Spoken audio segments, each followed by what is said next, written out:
వీక్షకులకు స్వాగతం, నమస్కారం. పరకామణిలో చోరీ మీద నిన్న హైదరాబాద్ ప్రెస్ క్లబ్లో వక్తలందరూ సమావేశం ఏర్పాటు చేసి ఆ రాజీ అనే విషయం మీద చర్చ జరిగినాయి. రాజీ కరెక్ట్ కాదంటూ విశ్లేషించారు అందరూ. ఆ సందర్భంగా TTD board member Bhanu Prakash Reddy మాట్లాడుతూ పరకామణి నాకు ప్రాణహాని అంటూ ఆయన ఒక వ్యాఖ్య చేశారు. టీటీడీ బోర్డు మెంబర్ అయి ఉండి అధికారుల భాగస్వామి అయిన బీజేపీ పార్టీ సభ్యుడైన ఆయన అలా మాట్లాడటానికి గల కారణాలు ఏంటి? ఆయనకే ప్రాణహాని ఉందంటే సామాన్య భక్తుల పరిస్థితి ఏంటి, ప్రజల పరిస్థితి ఏంటి? అడిగి తెలుసుకుని ప్రయత్నం చేద్దాం. వివరించడానికి మనతో పడుతున్నారు ప్రముఖ ఆర్థిక, రాజకీయ, సామాజిక విశ్లేషకులు అడిసిమల్ శ్రీనివాస్ గారు. వారిని మరిన్ని విశేషాలు తెలుసుకుందాం. సార్ నమస్తే. నమస్కారం అండి. పరకామణి చోరీ మీద నిన్న వక్తలు మాట్లాడిన సందర్భంగా భాను ప్రకాష్ రెడ్డి గారు ఒక వ్యాఖ్య చేశారు. పరకామణి నాకు ప్రాణానికి హాని అంటూ ఆయన చేసిన వ్యాఖ్య తీవ్ర సంచలనం రేపుతా ఉంది. ఆయన ఎందుకు అలా అని ఉంటుంటారంటారు?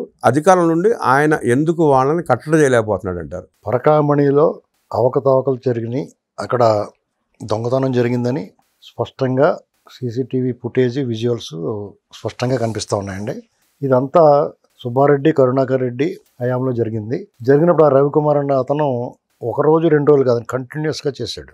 అంటే కంటిన్యూస్గా అతను ఆ రకంగా పరకామణిలో స్వామివారి సొమ్ముని దొంగిలించాడంటే అక్కడ తనిఖీ చేసే సిబ్బంది, అలాగే చాలామంది అక్కడ ఉద్యోగులు కూడా, టీటీడీ ఉద్యోగుల ఇన్వాల్వ్మెంట్ కూడా ఉంటుందండి. లేకుండా జరిగే అవకాశం లేదు, జరగదు. అన్ని సీసీ కెమెరాలు ఉంటాయి, పర్యవేక్షణ ఉంటుంది, అంత కఠినమైన నిబంధనలు ఉంటాయి, పగడ్బందీ తనిఖీ చాలా పగడ్బందీగా ఉంటాయండి. ఇక్కడ కనీసం 2-3 సెక్షన్స్లో దానికి సెట్ అవుతున్నాయి, కానీ వాళ్ళు కొమ్మక్క అయితేనే కానీ జరగదు. దానికి ఇవి పెద్దల అండదండలు ఉంటేనే అది జరుగుద్ది.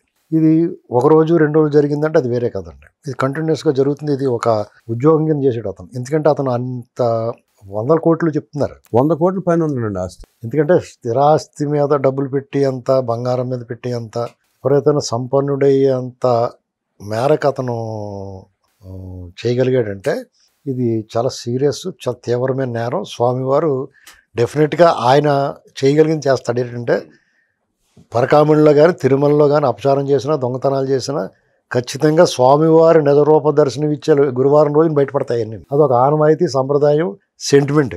అలాగే అతను దొరికాడు. దొరికిన తర్వాత వాళ్ళు ఏం చేశారంటే అప్పుడున్న పాలక వర్గం దీని మీద అధికారులు సీరియస్గా తీసుకుని అతన్ని ఆ సొమ్ము స్వామివారికి హుండీకి జమగట్టించి అతన్ని శిక్షించాలి. కేసు నమోదు చేసి అతను శిక్షించి జైలు పంపించాలి. ఇది చెయ్యకుండా అతనితోటి కాంప్రమైజ్ చేసి అతను ఆస్తులు కొట్టేసి స్వామివారికి కొంత డబ్బు జమ వేసినట్టుగా చేయమంటే ఇతను అడ్డం తిరిగాడు. ఇప్పుడు ఇతని చేత చేయించాలి. అధికారంలో ఉండి అరాచక ప్రభుత్వం కూడా చచ్చినట్టు నోరు మూసుకుని విన్నాడు. అంటే స్వామివారి పట్ల ఉన్న పాపభీతిని మంచిని భయం, ఆందోళన కలిగించగలిగారు వాళ్ళు. అర్థమైందా మీకు ఇక్కడ? కాబట్టి అంటే సాధారణంగా ఎవరికైనా పాపభీతి ఉంటుంది. ఒకవేళ దొంగతనం కక్కుర్తిపడి చేసిన తర్వాత లోపల పీకుతూ ఉంటుంది, ఆ సొమ్ము తీసుకున్నా కానీ ఏదో రూపంలో భయం వేస్తూ ఉంటుంది. దాన్ని అధిగమించిన భయం ఇది. స్వామివారి పట్ల భయం, భక్తి ఉన్నా దాన్ని అతను అంతరాతను వెళ్ళి జమగట్టలేదు. కానీ వీళ్ళ దెబ్బకి డబ్బు జమగట్టాడు, వీళ్ళు చెప్పినట్టు నోరు మూసుకుని ఉన్నాడు. అంటే ఎంత భయాందోళన కల్పించారో మనకు అర్థం చేసుకోవచ్చు. అంటే వాళ్ళు చాలా పవర్ఫుల్గా ఉన్నారు అరాచకంలో. అంటే అతనే 100 కోట్ల రూపాయలు ఆస్తిపరుడు అయితే అతను సహకరించిన వాళ్ళకి ఇంకా ఎన్ని వందల కోట్ల ఆస్తి? ఇది ఒక చైన్ అండి. ఎవడికి అందాల్సింది వాడికి అందకపోతే ఎందుకు చేస్తారు? ఇంత పాపం పని. పైగా ఇదంతా కూడా శ్రీవారి మీద నమ్మకం కానీ, హిందూ మత జీవన విధానానికి వ్యతిరేకంగా ఉండేవాళ్ళు కానీ, అస్సలు భయం, భక్తి లేని వాళ్ళు కానీ చేస్తారు తెగించి. అన్ని మతస్థుల్లో కూడా పాపభీతి ఉంటుందండి. దేవుడు ఎవరిదైనా, ఏ దేవుడైనా బాబు ఎందుకు వచ్చింది అనుకుంటారు. కానీ కొంతమంది వీళ్ళు కరుడుగట్టిన నేరస్తులు. పైగా వీళ్ళు ఈ పాలక మండలికి సంబంధించి అప్పుడు కరుణాకర్ రెడ్డి కానీ, సుబ్బారెడ్డి కానీ వీళ్ళు దాన్ని బయటికి రానివ్వకుండా ఆపి వాళ్ళు సెటిల్ చేసుకున్నారు. ఇవాళ అతనే బయటకు వచ్చి చెప్పాడు, ఎవరైతే నిందితున్నా నేను స్వామివారికి జమ కట్టాను, అయినా సరే వీళ్ళు ఇలా కొల్లగొట్టేశారు నా రియల్ ఎస్టేట్ సొమ్ము అంతానే అని చెప్పారు. ఆ విషయం బయటకు వచ్చిన తర్వాత కూడా కదలిక లేదు. అతని మీద చర్యలు కానీ, ఇతని వెనకాల ఉన్న వాళ్ళ మీద చర్యలు కానీ, కేసులు నమోదు చేశారు కానీ చర్యలు లేవు. కేసులు నమోదు చేసినా అందులో కరుణాకర్ రెడ్డి, సుబ్బారెడ్డి, ఈ పాలక మండలి కొంచెం ముఖ్యమైన వాళ్ళ పేర్లు కనపడు. ధర్మారెడ్డి, అప్పుడున్న ఈవో ధర్మారెడ్డి కానీ వీళ్ళ ఎవరి పేర్లు లేవు. మనం ఇప్పుడు ఇది ఏమవుతుందంటే వాళ్ళు స్వామివారికి అపచారం చేస్తారు, దొంగతనం చేస్తారు, మహాపచారం చేస్తారు, స్వామివారి ప్రతిష్టకు భంగం కలిగిస్తారు. చేసిన తప్పు వాళ్ళది, పాపం పట్టి పీడించాల్సింది వాళ్ళని, చేసిన తప్పుకి శిక్ష పడాల్సింది వాళ్ళకి. కానీ ప్రభుత్వానికి చెడ్డ పేరు ఎలాగొస్తుందంటే వాళ్ళని ఏమీ చేయకపోతే ప్రభుత్వానికి చెడ్డ పేరు వస్తుంది ఒకటి. ఎందుకంటే న్యాయస్థానాలు ఏమన్నాయి, పోలీస్ బాస్ని నిలదీసింది, చాలా కఠినమైన పదాలతో వ్యాఖ్యానం చేశారు న్యాయస్థానాలు. కదా, దారుణం కదా అది. అసలు వీళ్ళు ఎవరు లేరు అప్పుడు. ఈ సెట్, ఈ డీజీపీ కానీ, అయితే పోలీసు యంత్రాంగం అదే ఉంటుంది, ప్రభుత్వం అదే ఉంటుంది కాబట్టి భరించాలి, వాళ్ళ బాధ్యత తీసుకోవాలి. ఈ క్రమంలో భానుప్రకాష్ రెడ్డి గారు దీని మీద ఒక అడుగు ముందుకేసేటప్పటికి సహజంగానే అతని బుజ్జగింపులు ఉంటాయి, ప్రలోభాలు ఉంటాయి, తిళ్ళు ఉంటాయి, బెదిరింపులు ఉంటాయి, ఆఖరికి పైకి పంపిస్తామనేటువంటి వార్నింగ్లు కూడా వచ్చి ఉంటాయి. దీనికి కూడా లొంగకపోతే, ఇప్పుడు భానుప్రకాష్ రెడ్డి గారి గురించి ఒక మాట చెప్పాలి. ఆయన శ్రీవారికి పరమభక్తుడు. ఆయన స్వామివారి గతంలో కూడా టీటీడీ బోర్డు మెంబర్గా ఉన్నాడు. తిరుమల తిరుపతి దేవస్థానంలో ఎవరు ఏ అపచారం చేసినా, ఏ అవకతవక జరిగినా ముందుగా స్పందించేది అతను. చాలా విషయాల్లో ఆ అవకతవకలను సరిదిద్దడానికి ఆయన తన ప్రయత్నం తను చేసాడు, పోరాడాడు. అందులో ఆయన్ని మనం శంకించాల్సిన అవసరం లేదు. ఇకపోతే ఈ ఇష్యూలో అతను కోర్టుకి వెళ్లకుండా అతన్ని ఒత్తిడి తీసుకొచ్చారు. ఇది ఎవరి ఇప్పుడు ఆయన అది సాగక తిరిగి అతని మీద వాళ్ళు బురద చల్లడం మొదటి యథావిధిగా ఎవరైతే వాళ్ళ మాట వినరో, ఎవరైతే వాళ్ళకి వ్యతిరేకంగా ఉన్నారో వాళ్ళందరి మీద వాళ్ళకి అలవాటైన విద్య, ఫేక్ ప్రచారం మొదలుపెట్టారు. అసభ్య దోషంలో అవినీతిని అంటగట్టడం, వ్యక్తిత్వ హననం అనేటువంటిది మొదలెట్టేశారు. ఆయన గురించి పొలిటికల్ బ్రోకర్ అని, వాళ్ళందరికీ దర్శనాలు చేయించి వాళ్ళు కూడా ఉండి ఈయన లబ్ధి పొందుతాడని, నిజంగా అలా పొంది కూడా అయితే ఒక ఎంపీ అయిపోతాడు, అవును, ఒక ఎమ్మెల్యే అయిపోతాడు, లేదా కోట్లాది ఆస్తులు కూడబెట్టుకుంటాడు. అంతే కదండి. అవును. మీకు జనంలో నిత్యం ఉండి పోరాడుతున్నాడంటే అతని కాళ్ళు నేల మీద ఉన్నట్టే గుర్తుపెట్టుకోండి మీరు.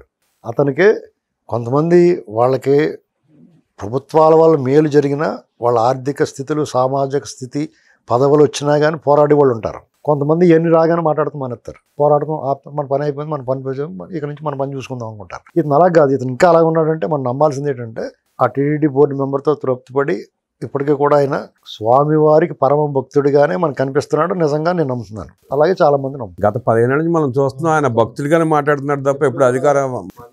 అక్కడ ఏం జరిగినా ప్రభుత్వాలకు కులాలు, మతాలు, ప్రాంతాలు ప్రభుత్వాలకు అతీతంగా అక్కడ ఏ ప్రాబ్లం వచ్చినా ఏ వచ్చినా అతను ముందుగా స్పందిస్తున్నాడు. ఇలాంటి పరిస్థితుల్లో ఆయన కొంచెం భావోద్వేగానికి లోనేడు ప్రెస్ మీట్లో. ఇక్కడ పరకామణి నా ప్రాణహాని ఇలాంటి మాటలు మాట్లాడాడంటే ఎవరి వల్ల ప్రాణహాని ఉందో చెప్పాలి. ఆయన చెప్తే బాగుంది, చెప్పాలి, ప్రజలకు తెలవాలి. ఒకవేళ అతనికి ప్రాణహాని ప్రభుత్వం వాళ్ళది, ఎన్డీఏ కూటమి ప్రభుత్వం ఉన్నప్పుడు, పాలక వర్గంలో ఈయన ఒక సభ్యుడైనప్పుడు ఆయనకే ప్రాణహాని ఉందంటే మిగతా వాళ్ళ పరిస్థితి ఏంటి? అంటే కరుణాకర్ రెడ్డి గారు డెఫినెట్గా అటువైపున బలమైన వ్యక్తులు ఎవరు ఉంటారు? కరుణాకర్ రెడ్డి, చెవిరెడ్డి భాస్కర్ రెడ్డి, సుబ్బారెడ్డి, వీళ్ళ టీం ఉంటారు. కరుణాకర్ రెడ్డి నా మనుషులు 2000 మంది ఉన్నారని స్పష్టంగా చెప్పాడు. వాళ్ళని తొలగించలేకపోవడం మొదటి వైఫల్యం. తొలగించడానికి అనేక ఆటంకాలు, అడ్డంకులు. కరుణాకర్ రెడ్డి వెనకాల ఉన్నవాళ్ళు ఎవరో? కరుణాకర్ రెడ్డి వెనకాల ఉన్నవాళ్ళు నాకు తెలిసినంత వరకు ఈ దేశంలోనే అత్యున్నత స్థాయి పదవి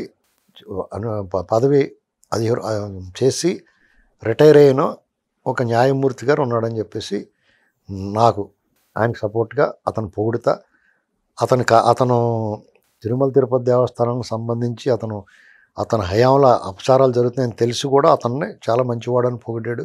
అతను సత్కారాలు తీసుకున్నాడు ఆయన పదవిలో ఉండగానే. ఇలాంటివన్నీ జరిగిన తర్వాత ఇదేంటి ఈయన ఇటువంటి మనిషితోటి స్నేహం ఏంటి, సజ్జన సాంగత్యం కదా ఉండాలి, కొంచెం మింగుడు పడలా చాలామందికి. కానీ వాళ్ళే ఆ న్యాయమూర్తి పదవిలో రాకముందు ఎంత అల్లరి చేశారో కూడా మనం చూస్తాం. ఆ న్యాయమూర్తి గారు పదవిలో రాకముందు జగన్ బ్యాచ్ భయంకరమైన అల్లరి చేశారు. వాళ్ళ తానులో ముక్కైన ఇతని పట్ల ఈయన సానుకూలత ఏంటో నాకు అర్థమవుదో. ఇది ప్రజాస్వామ్యం యొక్క వికృత రూపం అని చెప్పి నాకు అర్థమైంది. ముఖమాటమే లేదండి. ఇప్పుడు ఆ న్యాయమూర్తి గారికి నేను జగన్ అరాచకాల మీద వరుసగా 3 లెటర్లు రాశాను నేను. 21 అప్పటికి ఈయన ఈయన పదవి తీసుకున్న తర్వాత 22 ఏప్రిల్ కానీ 21 ఏప్రిల్లో కానీ ఆయన పదవి తీసుకున్నాడు, పదవిలోకి వచ్చాడు. అప్పుడు నేను లెటర్ రాశాను, 3 వరుసగా రాశాను. వివిధ సందర్భాల్లో ఇక్కడ ఏం జరుగుతున్న అరాచకం మీద సత్సాక్ష్యాలతో సహా. కనీసం దాని అక్నాలెడ్జ్మెంట్ కూడా రాలే. దాని గురించి వాళ్ళు పట్టించుకోలేదు.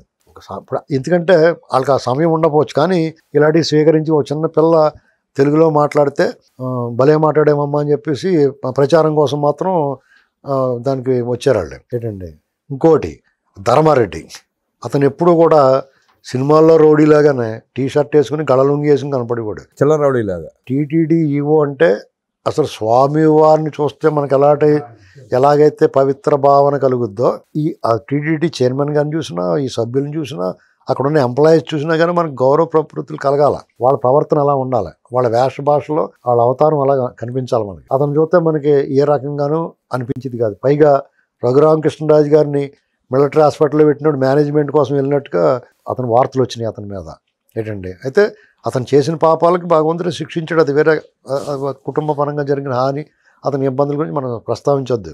ఇది భానుప్రకాష్ రెడ్డి గారు ప్రెస్ మీట్ పెట్టిన తర్వాత ఒక్కసారి ఇది సంచలనం అయ్యి ఒక్కసారి ప్రభుత్వం, పాలక మండలి, అధికార యంత్రాంగం దీని మీద దృష్టి పెట్టి దీని వెనక ఎవరున్నారో, ఎలాంటి మొగమాటాలో, ఎలాంటి సిఫార్సులు, ఎంత మొగమాట పెట్టినా, ఎంతటి పెద్దవాడు చెప్పినా కొన్ని విషయాల్లో అస్సలు కాంప్రమైజ్ అవ్వకూడదు, వదిలిపెట్టకూడదు. ఎందుకు వదిలిపెట్టకూడదంటే ఇంకొకటి విషయంలో వాళ్ళు ఏమన్నా దయతలచొచ్చేమో కానీ ముఖ్యంగా స్వామివారికి జరిగిన అపచారం విషయంలో దయతలచకూడదు. 2 కరుణాకర్ రెడ్డి అన్నవాడిని వదిలిపెట్టకూడదు. అర్థమైందండి. ఎందుకంటే అతను చాలా దారుణంగా హ్యూమిలేట్ చేస్తున్నాడు ప్రభుత్వాన్ని కానీ, ఆ చైర్మన్ గారిని కానీ, హిందువులను కానీ, స్వామివారి విషయంలో అప్రతిష్ట పాలు చేయడానికి కానీ ఎప్పటికప్పుడే ప్రయత్నం చేస్తున్నాడు. నాకు తిరగలేదన్నట్టు ఉన్నాడు. నాకు వాళ్ళ కొడుకు కూడా అలాగే చేస్తున్నాడు. తీసుకెళ్ళి కొట్టేశారు ఆ మధ్యన ఉన్నాడు. ప్రభుత్వాన్ని, చంద్రబాబు నాయుడు గారిని, తెలుగుదేశం పార్టీని పలతం చేసే ప్రయత్నంలో స్వామివారిని పలతం చేస్తారు. మీకు ఇవన్నీ కాదండి, ఒక సవాలు విసురుతున్నాడు అతను. విసురుతున్నాడు. ఒక పక్క భగవంతుడికి యాజ్ వెల్ యాజ్ గవర్నమెంట్కి. దీన్ని ఎలా క్షమిస్తారో, దీనివల్ల ఏమవుతుందంటే దేవుని భక్తి, స్వామి ఇటువంటి పాపులను ఎలా వదిలేస్తున్నామని దేవుడిని అంటారు.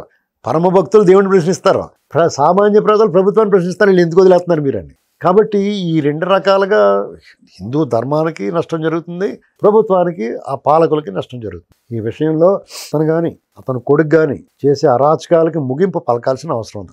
వాళ్ళ వెనకాల ఈ ధర్మారెడ్డి ఎక్కడో ఉన్నాడంట, కొంచెం మంచి పొజిషన్లో, ప్రస్తుతం ప్రభుత్వంలో లేకపోయినా అతను ప్రభుత్వంలో పార్టీలో ఉన్న ఒక వ్యక్తి దగ్గర ఎక్కడ పనిచేస్తున్నాడు, వాళ్ళ కంపెనీలో ఎక్కడో. ఆ రకమైన షెల్టర్ కూడా ఇవ్వకూడదు. ఆ పాపం మీకు కూడా అంటుకుంటుంది. ఇవాళ చేసిన పాపం కొంతమందికి తక్షణం ఇన్స్టెంట్గా ఆ పాప ఫలితం ఉంటుంది, కొంతమందికి ఆ పాప ఫలితం లేట్గా వస్తుంది. అంటే ఒక బాడీలో ఒక వైరస్ వచ్చిందనుకోండి, ఈ ఇమ్యూనిటీ ఉంటే ఆ రోగం బయటపడడానికి కొద్దిగా సమయం పడుతుంది. ఇమ్యూనిటీ లేదనుకో అప్పటికే పాపాలు చేసి ఉన్నారనుకో వెంటనే బదలైపోద్ది. కాబట్టి ఇది గుర్తుపెట్టుకోవాలి ఎవడైనా సరే.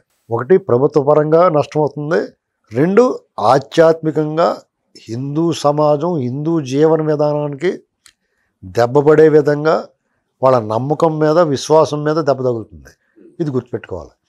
మన పోలీసులు విచారణ పూర్తయిపోయిన తర్వాత బయటకు వచ్చి గో వదలాంటిది ఈ వ్యధ అంటూ ఒక డైలాగ్ వేసి వెళ్ళిపోయాడు ఆయన, కరుణాకర్ రెడ్డి. అంటే అంత లోతుగా ఆ డైలాగ్ వేసి వెళ్ళాడు చూడండి. ఏమండి, అతను నేను చాలా సింపుల్గా చెప్తున్నా ఒకటి, అంటే యాదలాపంగా చెప్పుకుంటారు, కాంగ్రెస్లు గట్రా బాధపడకూడదు. చాలామంది ఇతను పగలు లాల్ బహదూర్ శాస్త్రి, రాత్రి జవహర్లాల్ నెహ్రూ అని జోకులు వేసుకుంటూ ఉంటారు. అతన్నే కదా చాలామంది, అంటే ఈ టైప్ క్యారెక్టర్లు ఉన్న వాళ్ళని. అంటే మన జవహర్లాల్ నెహ్రూ గారిని, లాల్ బహదూర్ శాస్త్రి గారిని ఇద్దరినే మనం చాలా పెద్దవాళ్ళు, వాళ్ళని విమర్శించి వాళ్ళ మీద సెటైర్లు వేసే స్థాయి కూడా మనకు లేదు. కాబట్టి మనం ఎవరో ఇలాంటి జోకులు వేస్తారు కదా, కానీ మనం దాన్ని వాడకుండా Jekyll and Hyde, doctor Jekyll and Hyde అని ఉంటారు. Jekyll and Hyde. Dorian Gray అని ఒక చిత్రం ఉంటుంది, ఒక చిత్రకారుడు. జెకిల్ అండ్ హైడ్ ఏంటంటే అతను ఒక దుర్మార్గాలో ఈ సమాజంలో చేయకూడని పనులన్నీ చేస్తాం డాక్టర్ జెకిల్. అతనిలో ఉన్న హైడ్, అతనిలో ఉన్న పశు మనిషి ఒక చిత్రపటంలో అది వికృతంగా మారుతూ ఉంటుంది. ఇతను బాగానే ఉంటాడు, అతను అంతరంగం ఒక చిత్రం ఉంటుంది, అది అబ్సర్డ్ అన్నమాట. దీన్ని అసంబద్ధ వాదన అంటారు దీన్ని. ఆ టైప్లో జరుగుతూ ఉంటుంది. డొరియన్ గ్రే చిత్రంలో ఇలాంటి మార్పులు వస్తూ ఉంటాయి అన్నమాట. కాబట్టి అతను మన పైకి చూసి అతని హావభావాలు, సంభాషణలో చూస్తే ఈయన మనం ఇలాగ అంటున్నాం. ఇప్పుడు చంద్రముఖి సినిమాలో రామచంద్ర సిద్ధాంత్ గారు అంటాడు రజనీకాంత్ గారిని లాస్ట్లో ఈశ్వర్ అని చెప్పేసి, అతను ఈశ్వర్ అతని పేరు, అందులో రజనీకాంత్ గారి పేరు తెలుగు సినిమాలో డబ్బింగ్లో. అతను ఇంట్లోంచి తోసేస్తూ ఉంటారు బయటికి. తోసేస్తుంటే ఈ రామచంద్ర సిద్ధాంత్ గారు అప్పుడే వస్తాడు, ఆయన ఆపుతాడు. ఆపి ఈయన ఎవరు అనుకుంటున్నారు, ఈయన మీరు హార్వర్డ్ యూనివర్సిటీలో పట్టా పొందారు, ప్రపంచ ప్రఖ్యాతిగాంచిన డాక్టర్లందరూ మనో వైజ్ఞానికులు, మనో వైద్య నిపుణులు, అది ఇది అని చెప్పేసి మంచి ఎలివేషన్ ఇస్తాడు. ఎందరు సినిమాలో తరణికల్ భరణి గారు చిరంజీవికి ఇచ్చినట్టు అలా కనపడతాడు మనకి. ఇతను బయట చూసి ఓహో ఇతన్నా మనం ఇలాంటి మాటలు మాట్లాడుతామని. అతను హావభావాలు అచ్చం రాజశేఖర రెడ్డి మాట్లాడుతూ చేస్తూ ఉంటాడు. ఎటు మరి వాళ్ళకి అనుబంధం ఏంటండి, ఆయన ఇమిటేట్ చేస్తాడో లేకపోతే మరి ఏంటో తెలియదు. బంధుత్వం ఉందండి వాళ్ళకి, ఏమన్నా ఏదో ఉంది. అయితే మరి ఇవన్నీ చూసిన తర్వాత వీళ్ళు ఎందుకు వదిలేస్తున్నారు? $1 మిలియన్ ప్రశ్న. ఇప్పుడు ఈ ప్రభుత్వానికి అప్రతిష్ట, వాళ్ళు సరిగ్గా చేయట్లేదని కానీ, ఇచ్చిన హామీలు నెరవేర్చట్లేదని కానీ, పెట్టుబడులు తీసుకురావట్లేదని కానీ, లాండ్ ఆర్డర్ కాపాడట్లేదని కానీ, అసలు వాళ్ళ మీద ఏ రకంగా ఒక్క మచ్చ కూడా వేయలేము, ఒక్క విమర్శ కూడా చేయలేము, అంత బాగా చేసుకుంటాం. ఎక్కడ అవకాశం లేకుండా చేస్తున్నారు. వాళ్ళ మీద ప్రజలకు ఉన్న అసహనం కానీ, వాళ్ళ కార్యకర్తలకు ఉన్న బాధ, కోపం కానీ ఇలాంటి విషయాలే. కరుణాకర్ రెడ్డి, పెద్దిరెడ్డి, చంద్రశేఖర్ రెడ్డి, ఇలాంటి బ్యాచ్ అందరూ, జోగి రమేష్, లేకపోతే అంబటి రాంబాబు, లేకపోతే పేర్నాని, వీళ్ళందరూ రోజారెడ్డి, వీళ్ళందరూ మాట్లాడే మాటలు, వీళ్ళ వ్యవహారాలు, వీళ్ళ స్కాముల విషయంలో ప్రభుత్వం ఎందుకు ఉపేక్షిస్తుంది? చట్టం తన పని తాను చేసుకోమని వదిలిపెట్టిన పెద్ద మనిషి చంద్రబాబు నాయుడు గారు చట్టం ఎందుకు తన పని తాను చేయట్లేదు, వాళ్ళ పని ఎందుకు చేస్తుంది అనేటువంటి బాధ జనాల్లో రగిలిపోతూ ఉన్నారు. భానుప్రకాష్ రెడ్డి గారి అంశమే కాదండి, ఈ రాష్ట్రంలో చాలా అంశాల్లో చాలామంది ప్రజలకి ఒక అసహనం ఉంది, ఇప్పుడిప్పుడే ఆగ్రహంగా మారుతుంది. దాని పూర్తి స్థాయిలో, ఎందుకంటే ప్రజల్లో ఆగ్రహం పెరిగిన తర్వాత వాళ్ళ కోపం కట్టలు తెంచుకొస్తే జగన్మోహన్ రెడ్డి మరొక నియంత, మరొక దుర్మార్గుడు వాళ్ళ అవకాశం వచ్చే వరకు ఆగి వాళ్ళు ఫలితం చూపించారు. కానీ చంద్రబాబు నాయుడు గారు లాంటి ప్రజాస్వామ్యవాది, చట్టాన్ని గౌరవించే వ్యక్తి, రూల్ ఆఫ్ లా పాటించే వ్యక్తి మీద అప్పటికప్పుడే వీళ్ళు తిరగబడతారు. చూసారా, జగన్మోహన్ రెడ్డి అన్నప్పుడు మూసుకుని కూర్చున్న వాళ్ళందరూ వాళ్ళు మాట్లాడుతూ ఉన్నారు. పైగా వాళ్ళు టీడీపీ వాళ్ళందరూ దాక్కున్నారు, పారిపోయారు, లేకపోతే సామాజిక వర్గం అందరూ ఊళ్ళో వదిలేసి పోయారని చెప్తారు వాళ్ళు. అప్పుడు జగన్మోహన్ అన్నాడు తుపాకి దెబ్బ కూడా కనపడలేదు ఎవరున్నా. అనేక సంఘాల వాళ్ళు బయటకు వచ్చి మాట్లాడుతూ ఉంటారు, అనేక మంది ఉద్యోగ సంఘాలు మాట్లాడుతూ ఉంటాయి, రాయలసీమ నీటి హక్కుల గురించి మాట్లాడుతూ ఉంటారు, రకరకాల వాళ్ళు వచ్చి మాట్లాడుతూ ఉంటారు. ఈ ప్రజాస్వామ్య ప్రభుత్వం కాబట్టి ఇది ఒకందుకు మంచిదే, తేరుకోవచ్చు. అలాంటి సమస్యలు ఏమన్నా ఉంటే, ఇక్కడ కుళ్ళిపోయిందంటే, ఇక్కడ పురుగు ఉందంటే పురుగును తీయడానికి అవకాశం. చంద్రబాబు నాయుడు గారు అంటే పెద్ద మనిషి, వ్యవస్థలకి అధికారాలు ఇచ్చి తమ పని తాము చేయమని చెప్పినా వ్యవస్థలు ఎందుకు ఉదాసీనతగా ఉంటున్నాయి? బొమ్మల కరుణాకర్ రెడ్డి లాంటి వ్యక్తులను ఎందుకు చూసి చూడనట్టు పోతున్నారు? ప్రజలు ఆగ్రహం వ్యక్తం కాకముందే ఆ సమస్యను పరిష్కరించకపోతే కూటమి ప్రభుత్వం, ఎన్డీఏ ప్రభుత్వం కూడా ప్రజల ఆగ్రహానికి గురికావాల్సి వస్తున్నట్టు విశ్లేషించిన అడ్స్మిల్ గారికి ధన్యవాదాలు తెలియజేస్తూ నమస్కారం.